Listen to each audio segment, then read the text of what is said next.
Welcome back to the program. Kentucky Senator Rand Paul, he has been a strong voice of opposition against any deal that doesn't balance the budget in the future and get rid of this ridiculous growth in government via baseline budgeting. Senator Paul is back. Senator, how are you? Good. Good to be with you, Sean. All right, before we get to any of this, you were on CNN. I actually saw this on the web. And let me just play a little of this ridiculous interview you did on CNN the other day. Even the Tea Party position, it appears to most people, remains rigid. The question is, have you made your point, and by continuing to go on with this, do you feel like you're overreaching and you're going to lose the clout and really the respect that you've gotten? Because, I mean, you've really made your point here, and most people will say you've done a good job at it. Do you feel like you're overreaching right now? Well, I guess the thing is that we have $14 trillion in debt. And the Boehner plan and the Reid plan and whatever the mixture of the two will become will add about $7 to $8 trillion over the next 10 years. I think what's interesting here is that people have talked about Moody's and S&P downgrading our debt. Hang on. Can we just stick to that? We're going to get to that, but hang on. Let's stick to the... Hold on, please, be respectful here. Let me finish my thought. Can you answer the question, and we'll talk about Moody's and all of that. I want to ask you, do you feel like that if you answer the question, I'll give you plenty of time. Do you feel like you have made your point? I mean, and it gets worse as the interview goes on. And at one point, I saw you just laughing.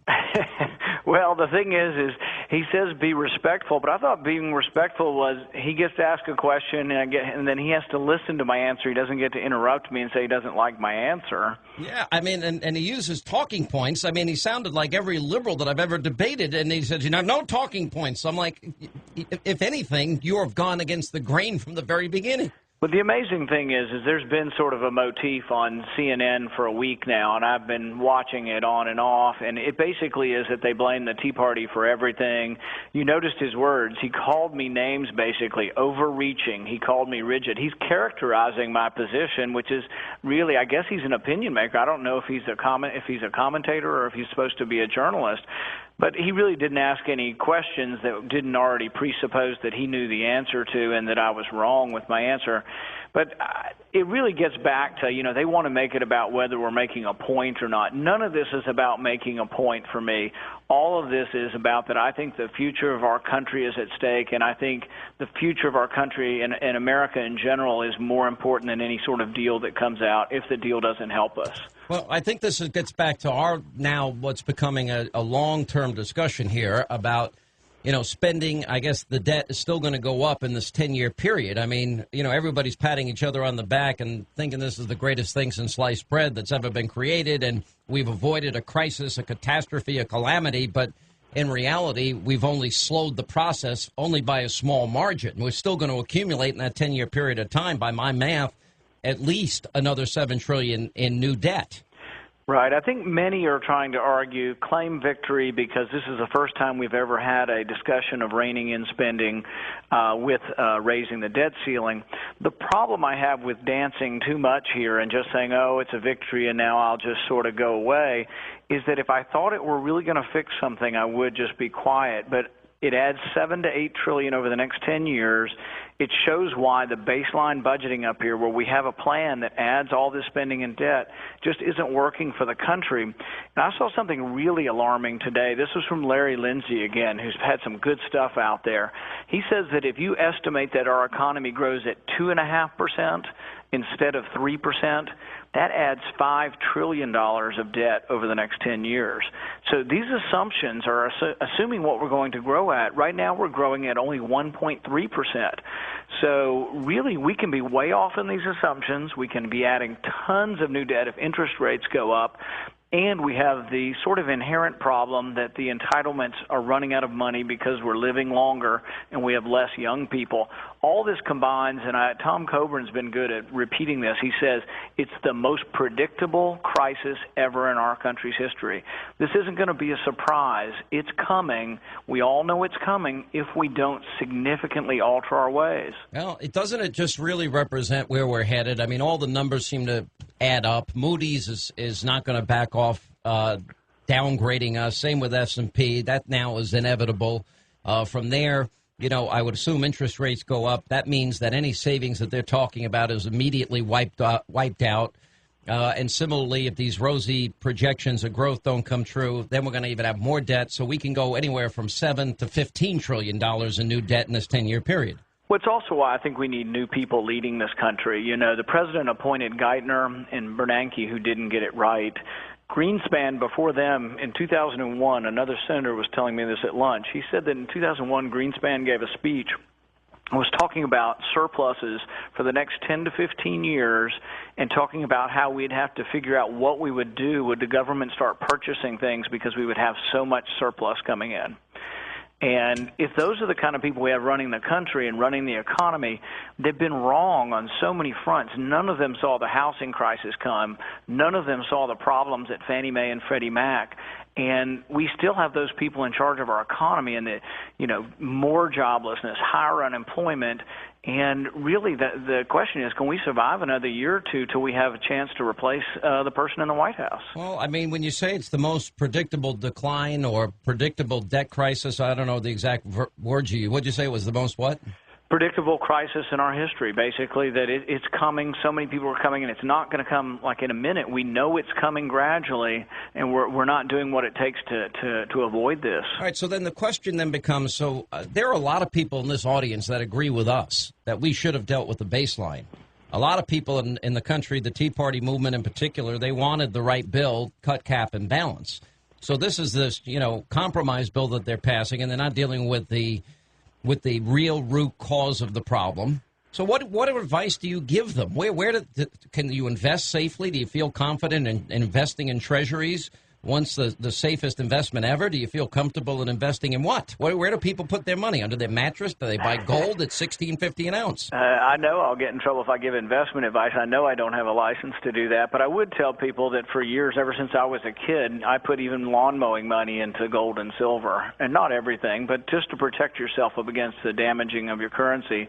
And what's sad is that the people who are on fixed income and the people in the lower part of the socioeconomic ladder don't always have enough money or the means to figure out where to put their money.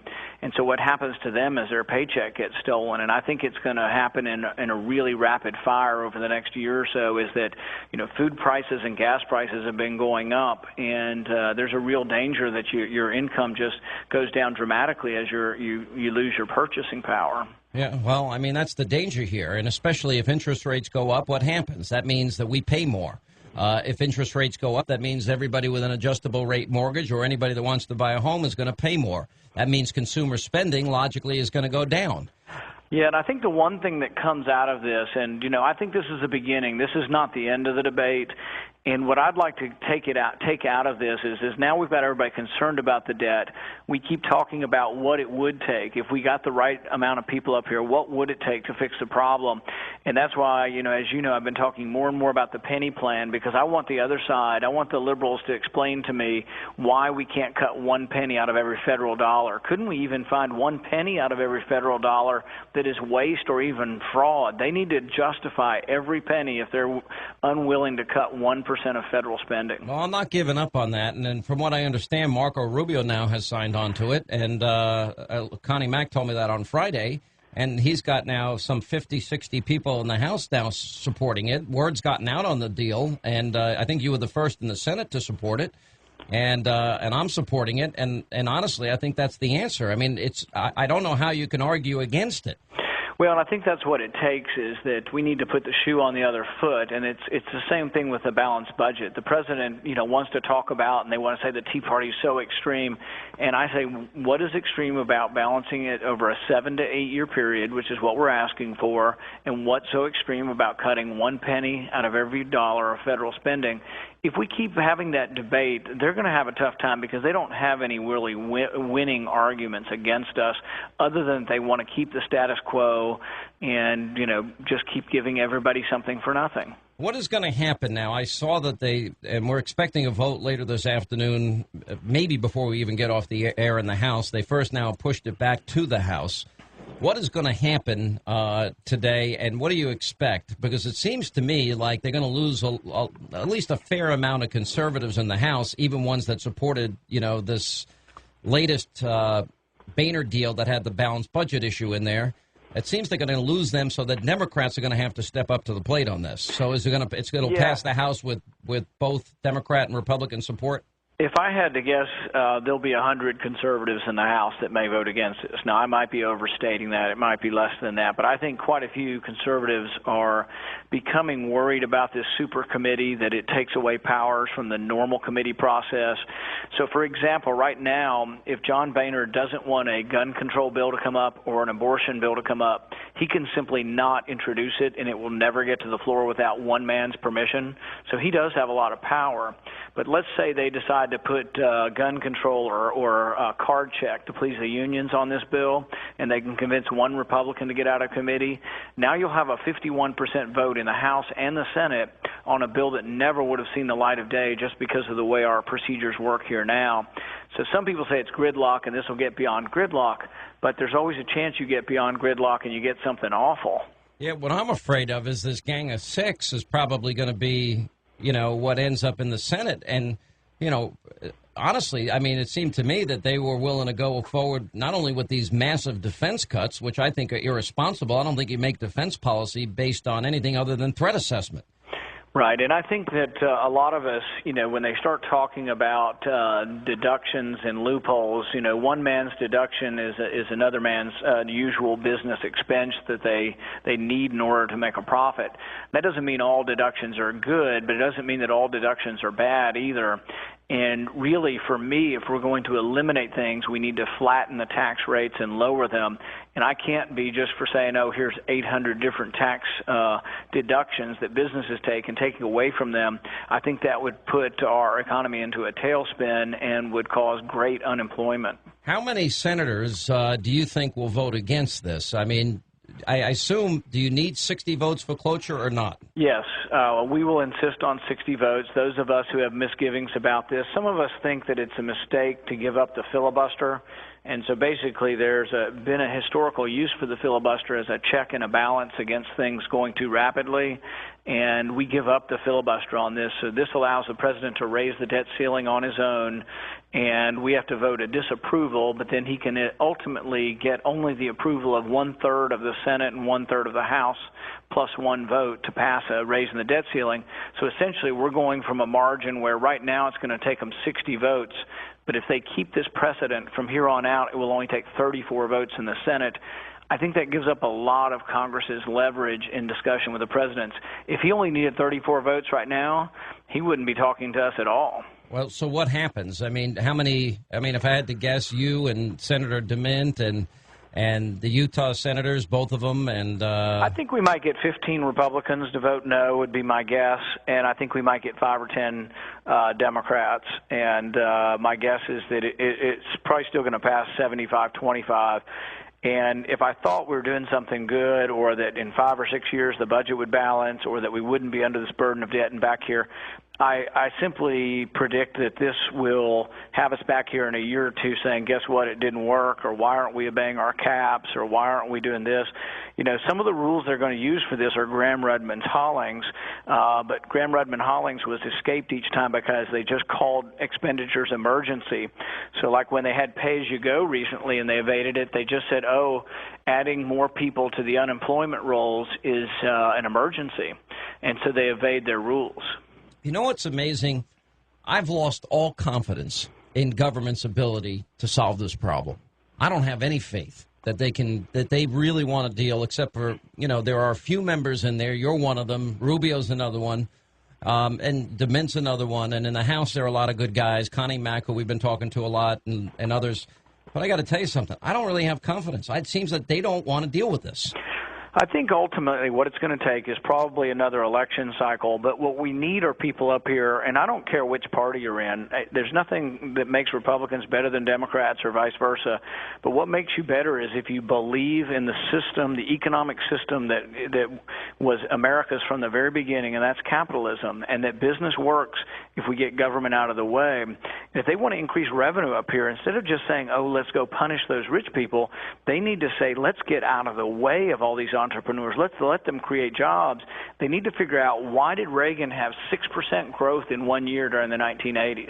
That creates so much revenue to balance your books, and it also creates such employment. That's what we need to figure out again. But we've got a president basically who doesn't believe in anything that Reagan ever did. Were you supporting anybody for president yet? Well, I have a family member I'm kind of partial to, that Ron Paul guy. I was just checking to see. I was just checking. Well, the family's excited. We're taking a bus. The family that lives in Texas, there's 25 of them coming on a bus all the way to Iowa, 17 hours on a bus.